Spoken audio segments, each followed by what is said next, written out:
Saudações a vocês que acompanham este canal, sejam bem-vindos ao PL MMA 98, no qual falaremos de mais 4 entradas ou 4 capítulos do livro 8º das Meditações de Marco Aurélio, a saber, capítulos ou entradas 11 a 14. Como sempre, a tradução de que faremos uso é a de Dona Virgínia de Castro Almeida, que está em domínio público, e você poderá acompanhar a leitura, a análise e o comentário que serão feitos ao longo dos próximos minutos, porque, também como sempre, nós colocamos tudo isto na área de descrição, isto é, o trecho em questão na área de descrição do vídeo. Então vejamos o que Marco Aurélio tem a dizer de si para si, em mais 4 de suas meditações. 11. O que é isto por si pela sua própria constituição? Qual é a sua substância? Qual a sua forma? Que faz no mundo? Quanto tempo dura? Nós temos aqui uma meditação que pode nos parecer enigmática, por conta das indagações que são colocadas aqui, por conta dos questionamentos que aqui aparecem, mas é evidente que Marco Aurélio está lembrando-se de uma série de perguntas que alguém formado pela filosofia estoica deve fazer de si para si, sobretudo diante de uma situação que não seja a mais habitual possível, ou de um objeto, ou de uma pessoa que tragam algo de inesperado ou de diferente para a vida, né, por assim dizer. Então, o que é isto? Pode ser o que é esta pessoa, o que é esta situação que eu estou vivendo. Então, o que é? A pergunta é importante na filosofia, né? A pergunta é algo crucial na história da filosofia. Sócrates era alguém que fazia muitas perguntas. Então, o que é isto que eu estou vendo, que eu estou sentindo, pela sua própria constituição? Aqui, novamente, kataskeu ou paraskeu que é constituição. As coisas, por sua própria constituição, revelam aquilo que são. Estão, portanto, interligadas à natureza por meio da sua própria constituição. Qual é a sua substância e qual é a sua matéria? É isto que aparece no grego. Do que esta coisa é formada? Do que esta coisa é composta? Qual é a sua forma? Quer dizer, qual é a sua causa? O que colocou esta coisa em movimento ou o que permitiu a existência desta coisa? Né? Qual é a sua causa formal? É aquilo que apareceria melhor traduzido. O que faz no mundo? Qual é a função desta coisa no mundo? Qual é a utilidade possível que esta coisa tem? Qual é a serventia que esta coisa tem? E quanto tempo dura? Qual é a duração que tem esta coisa? Isto pode ser aplicado, por exemplo, para um objeto habitual. Vejamos, por exemplo, esta caneca, né? Então, do que é feita esta caneca? De louça.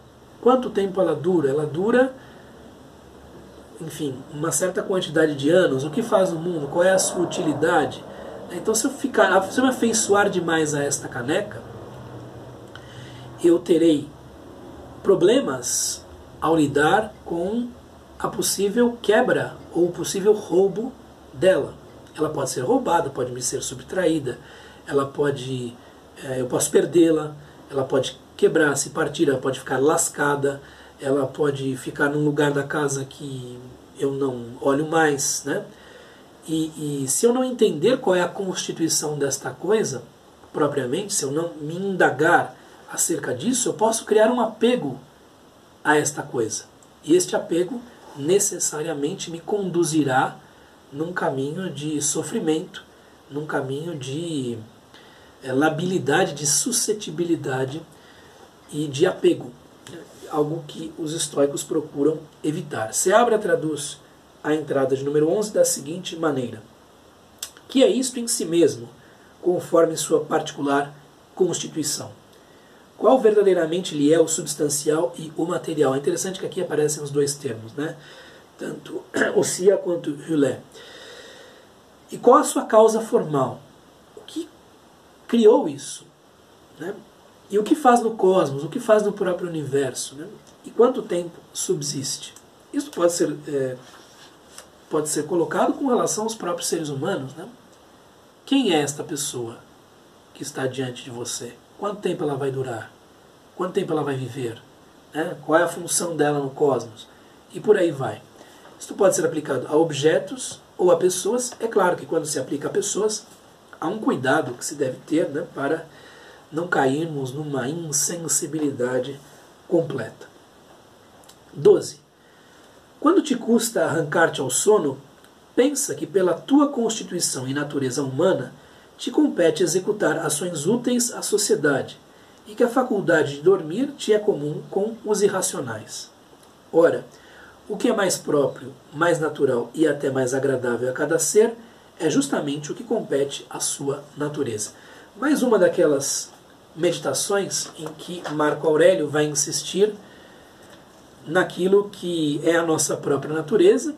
Nossa natureza é racional e sociável, social, e que não cumprir essa natureza, não ser o mais racional e o mais sociável possível, é algo que necessariamente nos traz danos.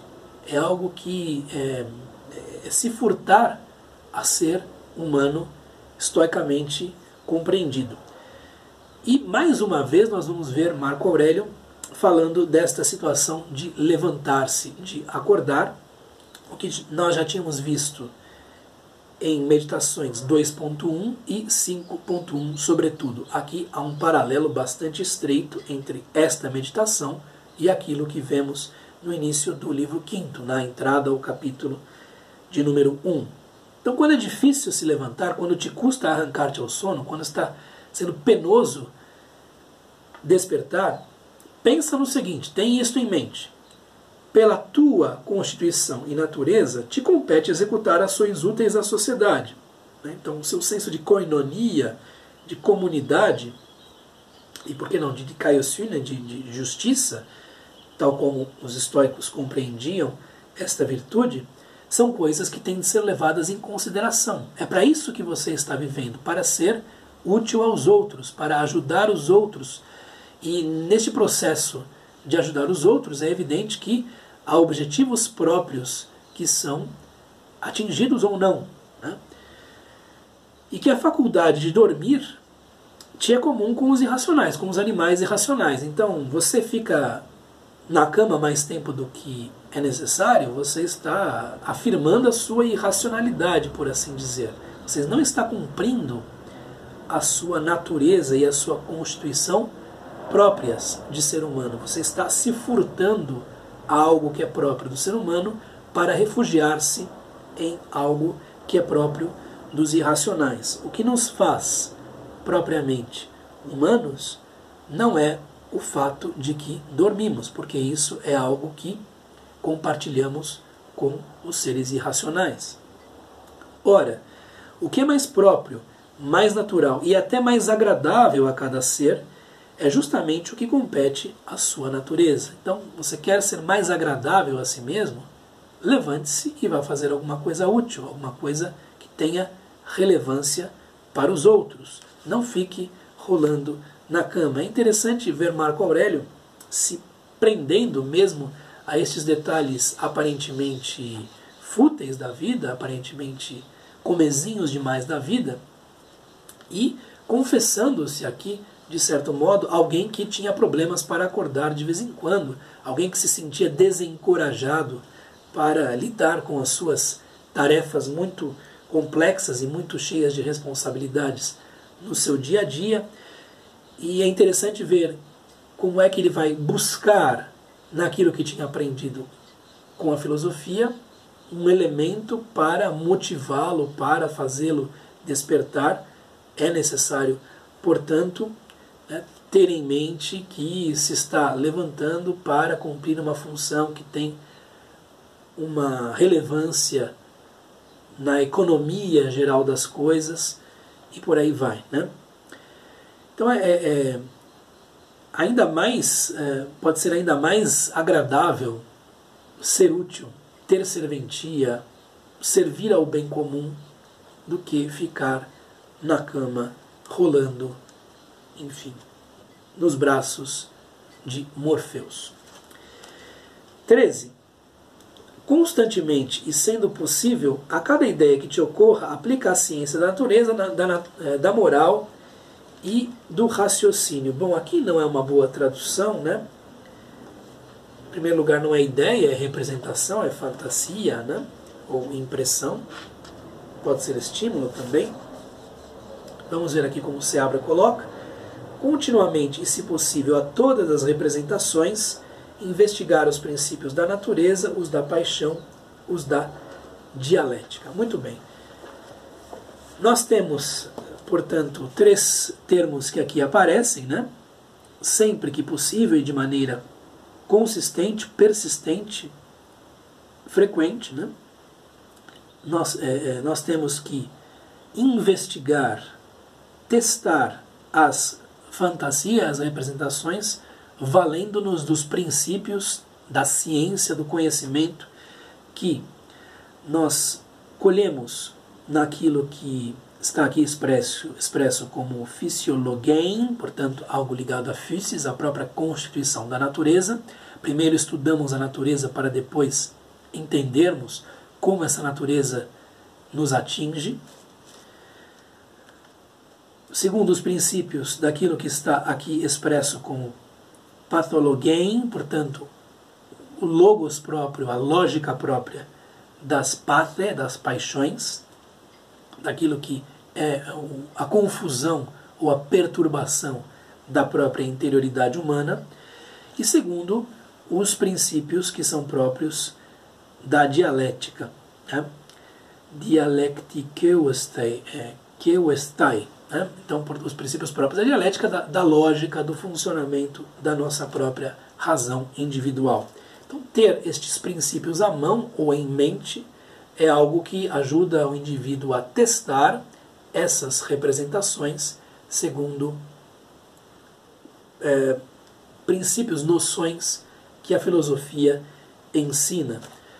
Então, essas representações que nos atingem, essas fantasias e que se colocam na entrada da nossa percepção, por assim dizer, precisam ser questionadas, precisam ser tomadas com consciência. O automatismo do comportamento ou da reação é algo em que os estoicos insistiam como um mal. Então é necessário distanciar-se, usar aquele tempo que se tem para se pensar da maneira correta, para se valer dos princípios que vêm da física, da ética e da lógica, porque é disso que se está falando aqui, física, ética e lógica, portanto as 3 disciplinas, né? Então, valer-se disso para não permitir que essas representações entrem na interioridade, provoquem as paixões de maneira não vigilante, de maneira automática, de maneira inconsciente. Então, estudar a realidade o tempo todo. Entender que a nossa vida é um estudo permanente, constante, persistente da realidade e sempre confrontar aquilo que se nos está diante com aquilo que nós já sabemos com o nosso conhecimento próprio. Portanto, uma ação mais estudada, uma percepção mais estudada, sobretudo, são coisas em que os estoicos insistem bastante e vemos um indício disto, um efeito disto, por meio desta meditação de número 13. E por fim, para terminar este vídeo, 14. Seja quem for que encontres no teu caminho, começa logo por perguntar a ti mesmo: quais são os seus princípios sobre os bens e os males? Porque se ele tiver certos princípios sobre o prazer e a dor, sobre as causas de um e de outro, sobre a glória e a vergonha, sobre a morte e a vida, não acharás motivo de assombro nem de estranheza em que proceda segundo esses determinados princípios, e lembrar-te-ás que é obrigado a proceder assim. Mais uma daquelas meditações em que Marco Aurélio chama a atenção de si mesmo para a necessidade de nós entendermos como pensam e como agem as pessoas que estão em torno de nós. Essas pessoas agirão de acordo com a percepção que tem da realidade, de acordo com os juízos que formam a respeito das coisas, de acordo com as opiniões que carregam dentro de si mesmas. Por exemplo, alguém que vê no fato de ter dinheiro o suprassumo da existência. Alguém que vê nisso uma métrica, uma régua do valor dos indivíduos e que ao mesmo tempo não demonstra ter vergonha daquilo que os outros fazem, demonstra ter uma ousadia ou um atrevimento, necessariamente será uma pessoa capaz de roubar, capaz de subtrair o bem alheio, necessariamente. Porque valoriza sobremaneira o dinheiro, excessivamente o dinheiro, e, ao mesmo tempo, tem um comportamento ousado, por isso incorrerá, assim que a ocasião aparecer, em algum tipo de roubo ou de furto. Do mesmo modo, pessoas muito sensíveis a questões de prestígio, de fama, de reputação, pessoas que valorizam isso acima de tudo, serão manipuláveis por outras que prometam o prestígio, a fama, a reputação necessariamente. Então, observar as pessoas, ver como é que elas pensam, entender como é que elas agem e perceber o nexo de causa e efeito que existe entre pensamento e ação é algo que nos pode instruir e pode tornar nossa própria vivência com esses indivíduos, nosso próprio convívio com eles, mais simples, porque nós saberemos mais ou menos como essas pessoas em questão agirão. Seja quem for que encontres no teu caminho, todos têm uma lógica, por assim dizer. Né? Todos têm um método interior, que nem sempre é aquilo que as pessoas veiculam, que elas externam por meio das suas palavras. É necessário ir além dos véus da fala, ir além dos véus da verbalização e perceber como é que aquela pessoa funciona verdadeiramente. Portanto, a observação é necessária. Começa logo por perguntar a ti mesmo quais são os princípios, quais são as ideias, as noções que essa pessoa tem, as convicções, os axiomas, né? O termo aqui é dogma também, né? Dogmata, quais são os princípios, os axiomas, as convicções que essa pessoa tem a respeito de bens e males? São as convicções da filosofia ou são outras? São as da opinião vulgar ou da opinião comum? De qual extrato da opinião vulgar e da opinião comum? Né? Por quê? Se ele tiver certos princípios sobre o prazer e a dor, se ele formar certos princípios sobre o prazer e a dor e sobre as causas de um e de outro, o que causa o prazer, o que causa a dor, você não vai ou nem pode se surpreender com o modo como essa pessoa age. Então, se alguém que tem em última conta o prazer sensual, sensorial, não se surpreenda, não se sinta, enfim, admirada, que este indivíduo vá buscar isso e que seja até mesmo leviano com as relações que tenha neste sentido. Né? Se alguém tem muito medo da dor, não se admire que se torne uma pessoa covarde em algum momento da vida. Né? Então, as opiniões, os dogmas, né, os princípios, as noções, os axiomas que formam sobre a glória e a vergonha. A glória e a não glória. A glória e, o anonimato. Se alguém que é muito excitável nesse sentido, necessariamente terá essas ações. Né? Sobre a morte e a vida, fundamentalmente. O que a pessoa pensa da morte e da vida? A pessoa que tem muito medo da morte será manipulável por aqueles que prometem longevidade ou prometem um tipo de vida diferente, etc, etc. Não acharás motivo de assombro nem de estranheza em que proceda segundo esses determinados princípios. Quer dizer, observe o modo como as pessoas agem e entenda que existe uma lógica que liga os princípios, as opiniões, enfim, os julgamentos que esta pessoa faz e as suas próprias ações, e se torne alguém muito mais difícil de impressionar, ou de admirar, ou de surpreender, por conta desta observação. Entenda como as pessoas agem. entenda como as pessoas pensam e não se surpreenda com o que elas fazem. Não se surpreenda com isso. Né? E lembrar-te-ás que é obrigado a proceder assim. Há uma lógica nesta operação, há uma lógica neste encadeamento da percepção e do pensamento anteriores à ação ou ao conjunto de ações. Então, nós temos aqui algo que Marco Aurélio coloca de si para si, né? Observar os outros, entender como eles pensam para prever como agirão. Isso é importante para quem ocupa uma posição de mando e também é importante para cada um de nós, para que não nos irritemos demais ou nem nos surpreendamos demais com as pessoas que estão ao nosso redor. Seabra coloca da seguinte maneira: com qualquer um que te encontres imediatamente a ti mesmo, dize, que princípios tem este homem sobre os bens e sobre os males? Se, pois, ele tem tais e tais princípios sobre o prazer e a dor, e as causas de ambos, e sobre a glória, a não glória, a morte, a vida, nada extraordinário ou estranho me parece, se acaso pratique tais e tais ações.